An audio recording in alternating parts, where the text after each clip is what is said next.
Oh, I have to glance at this if this is still recording. Hello. Okay. Hello! It's July. Yesterday was my birthday.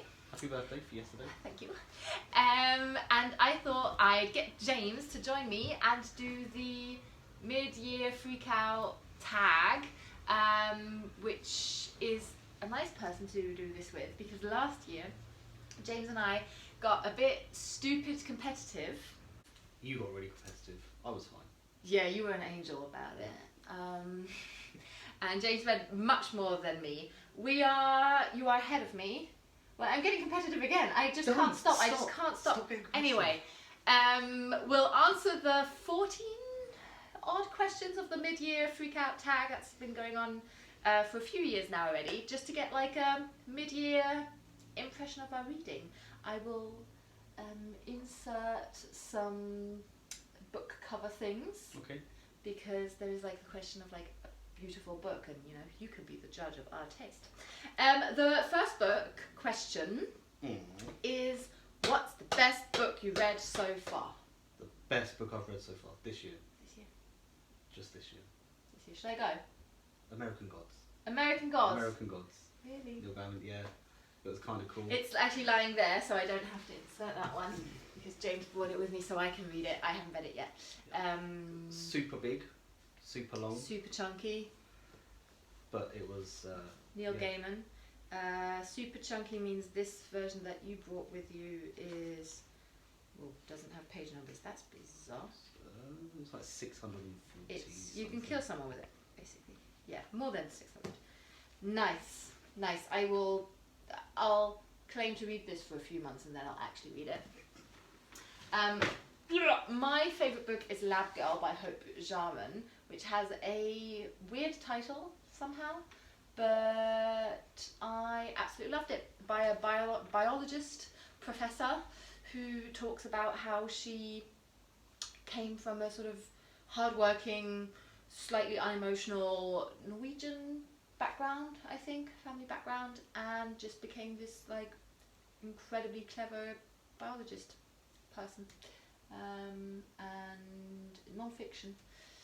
And yeah, I love the sort of personal insight into her life mixed with why trees are cool.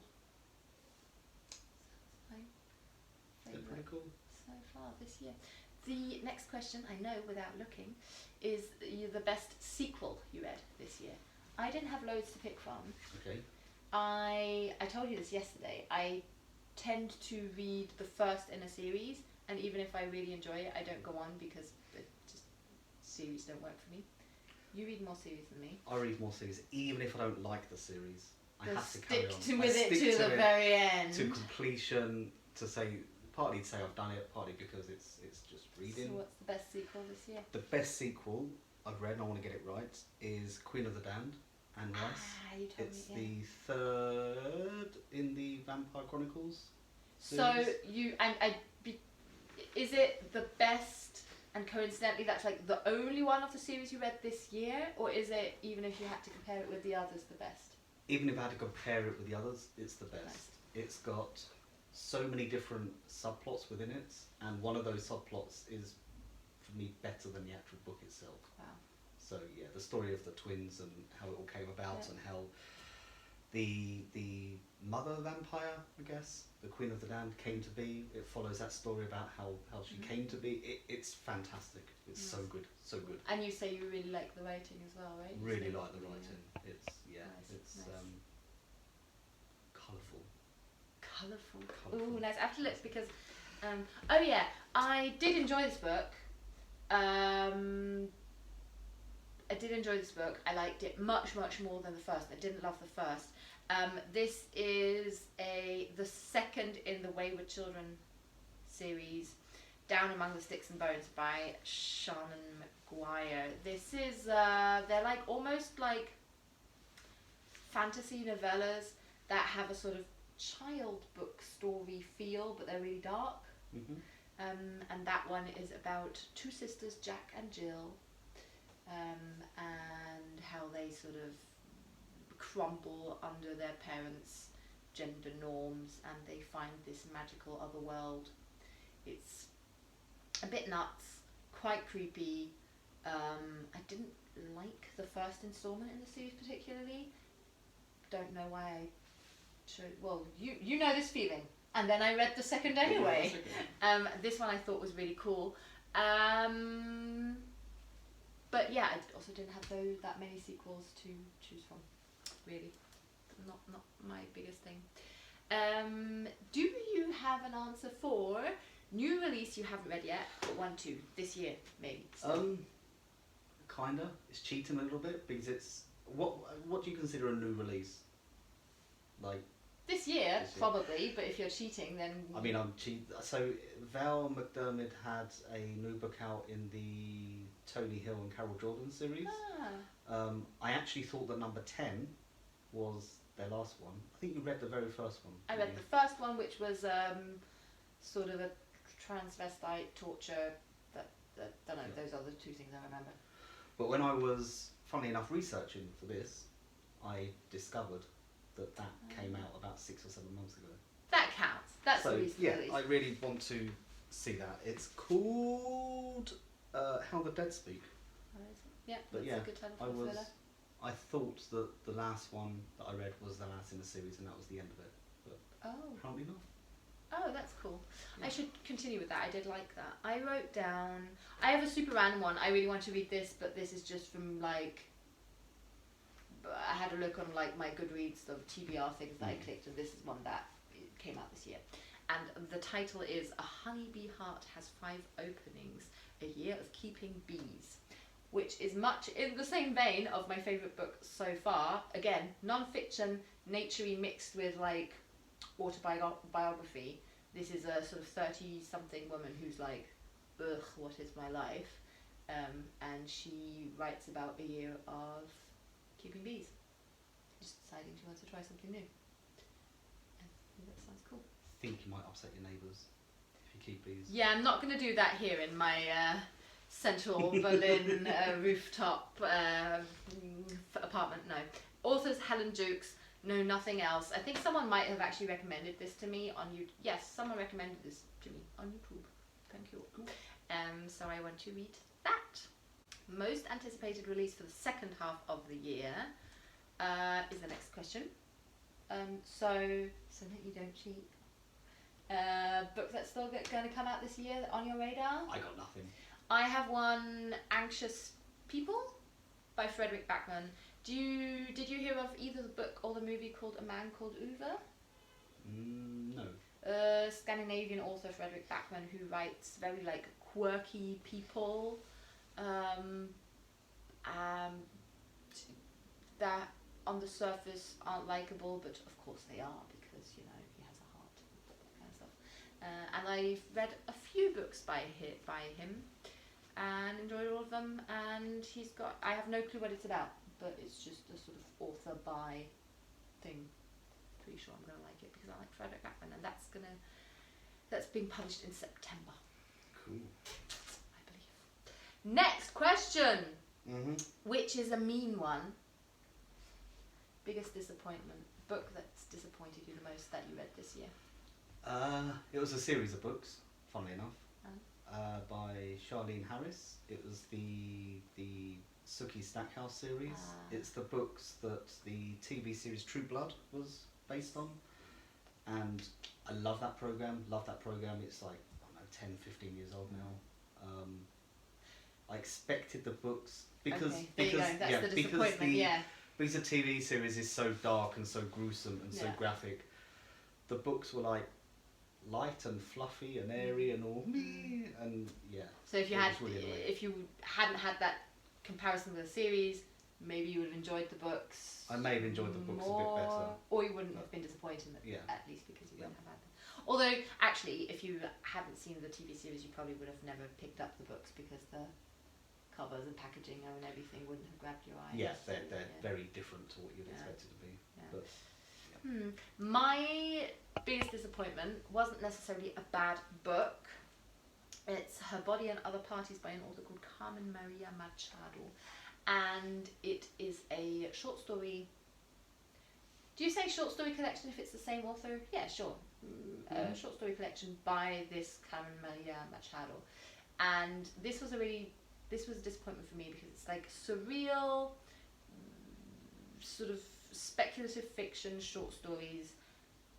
The marketing for this, I want to say, was sort of like it's like a long like feminist touch within every story, and the namesake story, Her Body and Other Parties, was, and that first story in the collection was excellent. I don't love short stories usually, and that was amazing.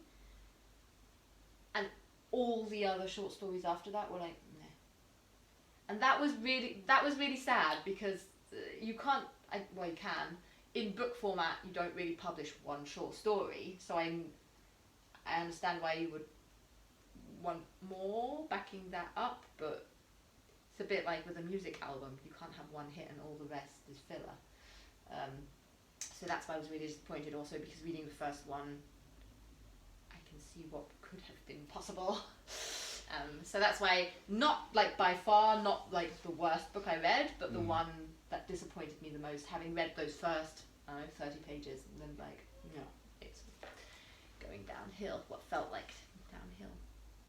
Biggest surprise? Mine is a weird question, I don't know, I'm not sure, I wrote this down so I'm going to stick with it, but I'm not sure if that's actually my answer. What's the book that surprised you the most? American Gods again. Is it yeah. cheating to use the same No, book? not at all. Best one was the most surprising, I like that. Yeah, because I've been reading a lot of the urban fantasy stuff, and that really isn't the urban fantasy book. Is it urban fantasy? No, I don't think so. But you were like expecting it to be, or what? Well, I didn't really know what I was expecting to be. I'd heard of Neil Gaiman as well. Anya spoke quite highly. Hello, Anya. Spoke quite highly about him as an author. I've tried to read a couple of books that he'd done with Terry Pratchett in the past. Really didn't like it. The bookstore here in Berlin that we went to, I think I had it as a book to read. American Gods, that American Gods. I picked it up on a whim more than anything. Yeah, that was weird. You were like feeling brave, sort of. Or, nice. That's lovely when that happens. So yeah, that was a pleasant surprise, and I want to. I think I want to try and read more of this stuff. Nice. Yeah. But we'll see. Yeah. You can take Good Omens with you. So if you want. I was looking at that. I was looking at that, and I think that's the. Oh, one you didn't like? I think that's the one that I've tried to read in the past, and I didn't like. I thought. I can't remember. I need to have a look into it. Yeah, I'll have another look into it maybe. My biggest surprise is like a weird answer. It's not like wow, shock horror. I started reading a book called How to Raise a Wild Child, which was a really random, weird thing to read because I don't have children. I don't really have children in my life. And I thought this would be about like developmental psychology and how important being close to nature is for like the development of children, but also as humans, we start as children. And I started reading it, and then I was just sort of, again, I was just expecting something else. I was expecting developmental psychology, which I was enjoyed in like university and like cool nature, why not? And it was like, this is a fun thing you can do with your kid in the garden. Oh no, not what this promised to be. And I decided to not finish it, which that is surprising. I struggle so bad. I finish books that I hate, which I wish I didn't. Life is too short to read books you don't enjoy. So that's a surprise. I went, nope. I read. So your biggest surprise is a book that you didn't. It wasn't about what you thought it was about, and then you didn't finish it. Yeah, I surprised myself by DNFing it. Nice. That's it. Favorite new author? Can you say? Yeah, I think so. I've got this Kindle Unlimited offer, and invariably that's what I use to read most of my books. So recently I've been reading a lot of stuff from the urban fantasy genre. Yep. And a couple of authors there that I usually keep an eye out for, or I'll just download the books without reading what it's about. Helen Harper is one of them, and I had to write it down because I'm used to things like this. Lindsay Hall, K.M. Shear. They're all fairly niche, I guess. The last one? Lindsay Hall. No. K.M. Shear. That's the one that I tried one, right? I think that's what we were talking about. I think that was Breen. Oh yeah. Not a genre I know a lot about, but. But the series I've just finished, the Wardbreaker series by Katarina, I can't remember her surname now, was really, really, really good. Really enjoyed that as well. Yeah. So. You have a lot of favourite new authors, nice. A lot of favourite new authors, yeah. Really good. I'm just gonna say Hope Jarman because she wrote my favourite book this year so far, and because it's like non-fiction and autobiographical, I'm like favourite new author. And my mum yesterday got me her newest book, The Story of More, so I hope it doesn't suck, otherwise my answer is void. That's what I'm going to go with. What? No, word. Oh yes, newest fictional crush. Newest fictional crush. So, this was a bit of a weird one, because I tend to only read one book at a time, and it's usually someone within that book, so it changes the whole time. Yeah. But I'm going to cheat again a little bit and say that whole urban fantasy genre itself is my crush. I like that. I'm gonna accept any answer, but I'm especially going to accept that answer because I don't have one. Fictional crushes. Like, there are characters that I think are like good characters, strong characters. I read The Heart is a Lonely Hunter by, don't know, author's gone, and like every character was really strong. No cliches, fleshed out characters, but like fictional crush, I don't fancy a fictional character. It's a bit weird. Like, I don't think I've ever. It doesn't work for me. Yeah, I don't think I've ever picked up a book and thought, oh, that sounds. Yeah. There's like on BookTube, some people would be like, yeah, who's like your bookish boyfriend? No. Probably one of the vampires in one of these. Who glamours you into submission. Yeah. Good, so we cheated on that one. Oh yes, well at least this one is one I can answer. Newest favourite character. Well, I don't have a great answer, but I won't refuse to answer.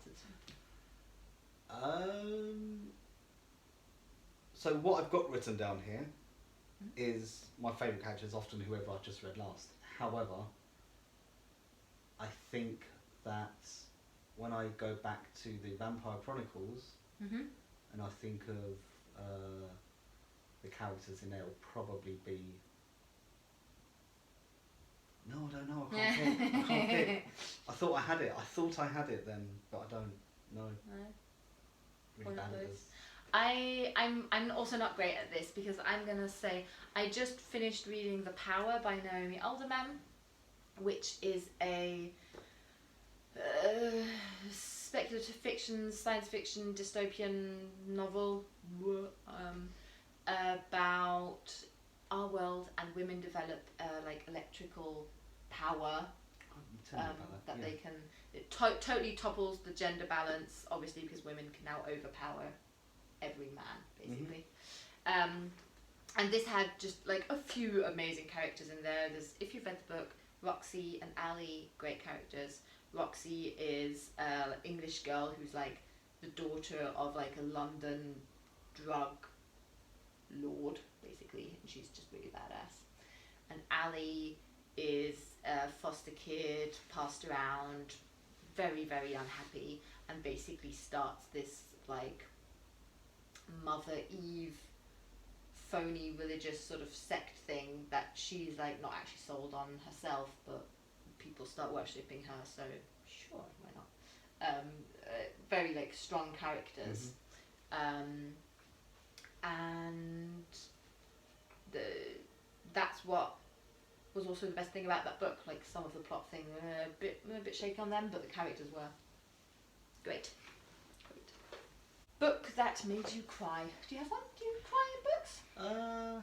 I had to go back and think about this. It's not a book I've read this year, but A Child Called It by Dave Pelzer. Okay. That was a pretty severe. It was an autobiography of one of the worst cases of child abuse in the US. That was pretty awful. But that's like sorry, that book made you cry. That's like the only, or like one of the books that come to mind.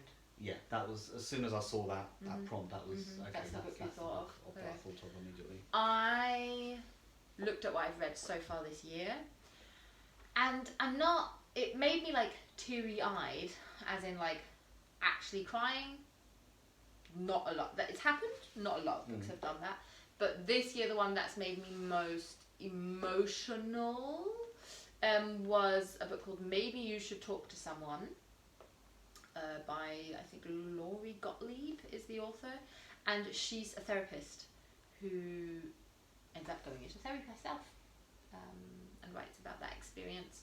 And that was just moving because she just reflects on being so like down and out in her life, and does it in sort of, you know, a linguistically, psychologically very reflected way, because she's a therapist. And I think it also just, you know, hit me somewhere slightly painful, because it also pointed out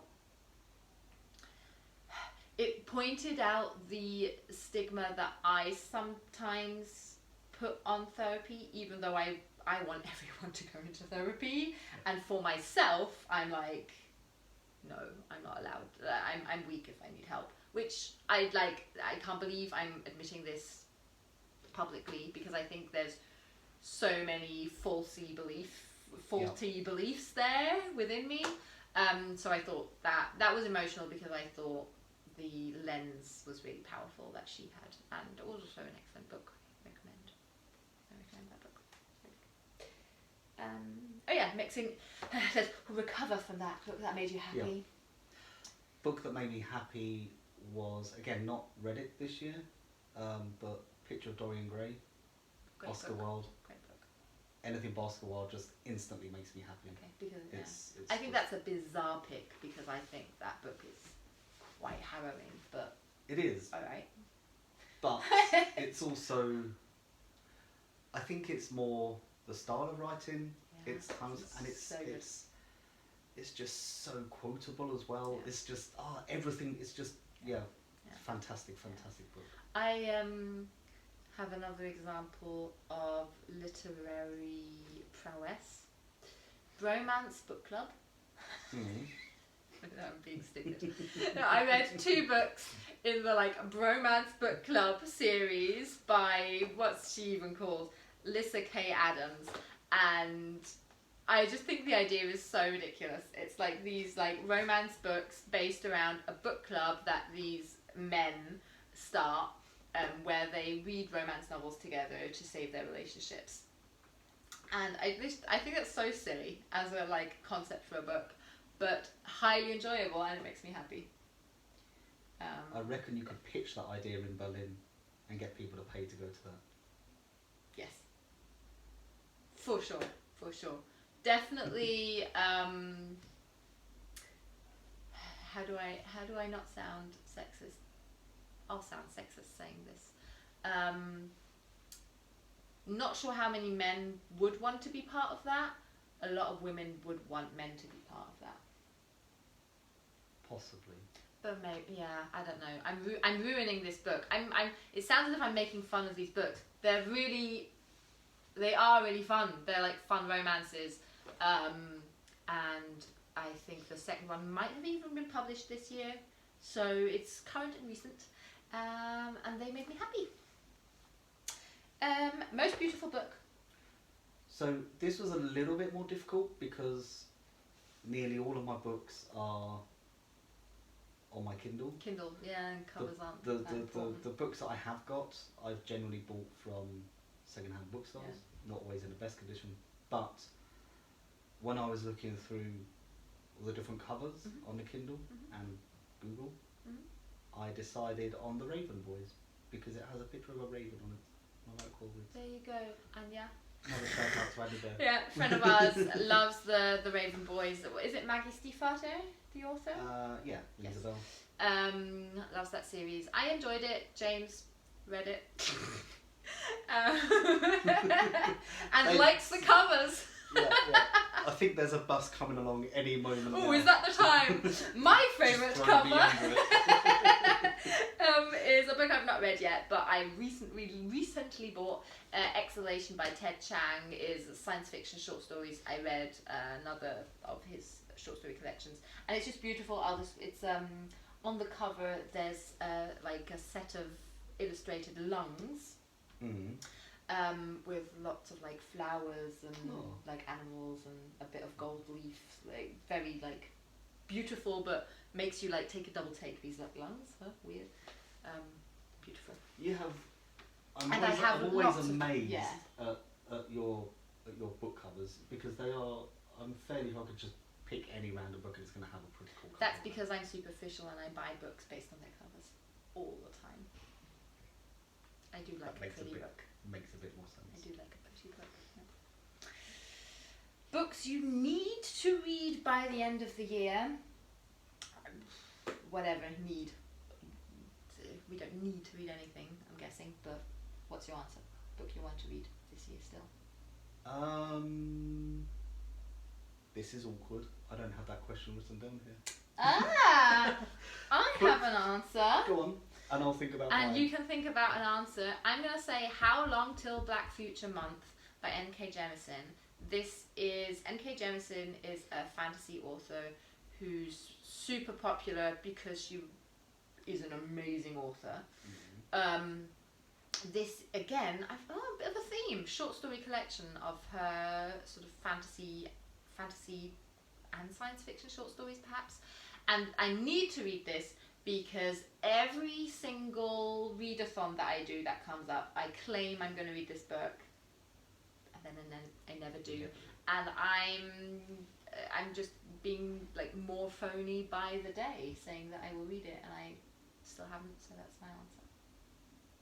Books you really want to read this year? I'm probably gonna say book I mentioned earlier on. What's the thriller? Yeah, the Val McDermott book. But I really want to read something by Margaret Atwood for some reason. Have you read something by Margaret Atwood No, never. before? Handmaid's Tale? No? No, I don't think so. But I think that's what I wanted to. Handmaid's Tale, I think, is amazing. I also read some really I've read stuff that has not been my favourite. Why am I being so careful here? Handmaid's Tale, I think, is like just a classic that's worth reading. Yep.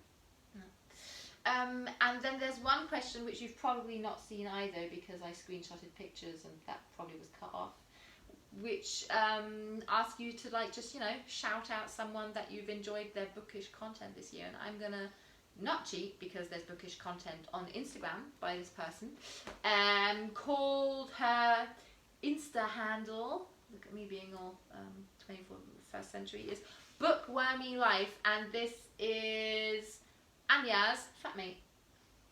Oh, and nice. She does really, really cool stuff on Instagram, so maybe go check her out. She does reviews, she has a podcast where she talks about book history mainly, like publishing to a certain extent, and she's a nice person, which helps. Yeah. I did see this question. What's your answer? I guess Faye's stories. Faye's parallel stories. Faye's parallel stories. I didn't even tell him to say that. Yeah. Thank you. You're welcome. In a very Anya themed. It has, session, because hasn't we it? miss Anya. I think we haven't seen her in over half a year. So yes, this has been our first half year of reading. Here's to another half year with little competition. No competition. No Because competition. I'll win anyway. Have a a lovely, lovely second half of the year. Can't get much worse than it's been so far, really. Yeah, yeah. Jinx. Bye-bye.